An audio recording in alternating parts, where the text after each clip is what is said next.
In this video, update lang tayo sa mga kaganapan sa market.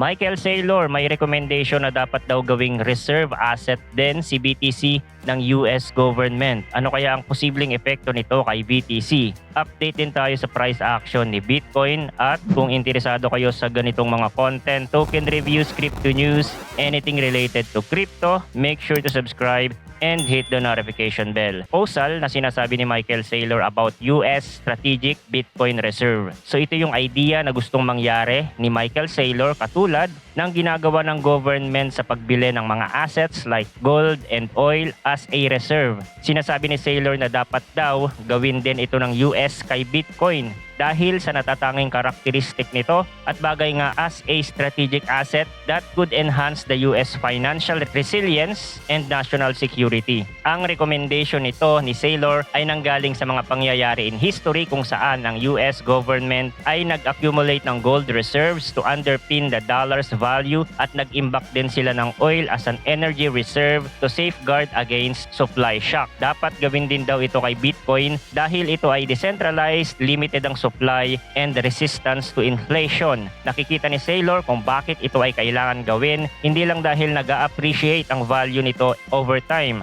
Nakikita niya na si Bitcoin is a digital gold na potentially pwedeng mag-offer sa US ng unassailable financial reserve na immune sa geopolitical risk or financial manipulation by foreign powers. Ang perspective na ito ay lalong tumataas dahil sa financial uncertainty na nangyayari ngayon. Lalo na yung mga central bank sa buong mundo ay nag-a-adjust ng kani-kanilang mga monetary policies to navigate inflationary pressures. Kapag naging reserve asset din si Bitcoin, pwede nitong maprotektahan at maipreserve ang wealth ng bansa in times of economic downturn. May potential benefit din daw ito sa ekonomiya ng Amerika, sabi ni Saylor, kung ang United States ang magiging pioneer sa pag-accumulate ng Bitcoin, then possible sumunod yung ibang bansa. Then it will result sa pagtaas ng price ni Bitcoin. A national reserve would not only enhance the government balance sheet but also signal US leadership in digital finance. At ang proposal naman na ito ni Michael Saylor ay aligned din sa increasing interest among policymakers and industry leaders in integrating Bitcoin and other digital assets into national financial strategies. So this is big kung mangyayari ito. Magiging reserve asset si BTC na ipatutupad ng US government. Siguradong magsusunodan ng ibang mga bansa. Baka dito sa Pilipinas, mag-imbak din ng Bitcoin ng government kapag nangyari yan. Pati mga companies and corporation,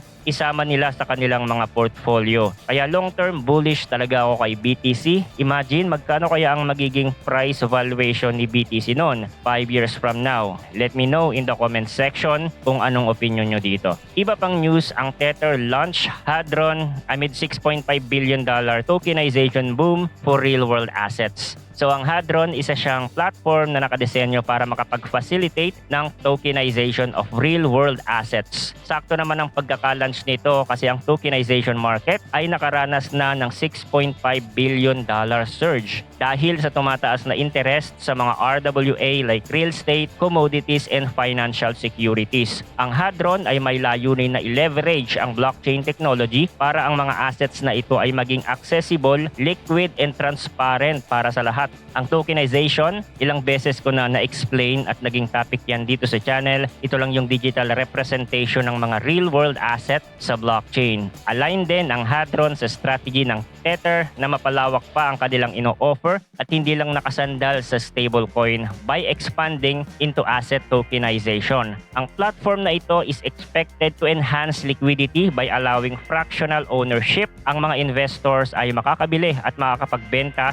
ng mga portions of assets na mataas ang value. Ang sinusuportahan na mga assets ng Hadron ay ang mga tokenized digital securities tulad ng equities, bonds, and funds, fiat peg, and commodity-backed stable coins. The company also plans to offer tokenization for digital asset collateralized tokens, including basket collateralized products. Currently, nasa beta pa lang ito at ilang mga institution pa lang ang gumagamit. Iba pang balita, sa pagtaas ng price ni Bitcoin, tumaas din yung Bitcoin miners outflow. So normal naman itong ginagawa ng mga miners kapag tumataas ang price ni BTC, lalo na at nag-all-time high. Miners need to sell kasi may mga binabayadan din silang mga bills sa pag-maintain ng kanilang mga hardware equipments, so they already secured profits from the recent high. However, kapag masyadong malaki yung mga ibinebenta nila, nakaka-impluwensya din yon sa trajectory ng price, which can lead to a price correction. Kaya hindi talaga magrarally si Bitcoin ng dire-diretso kasi habang tumataas ang price, mas dumadami ang sellers niyan. So kapag sinabing outflow sa mga miners, lumilipat yung funds sa exchange or other external wallets with the intention to sell.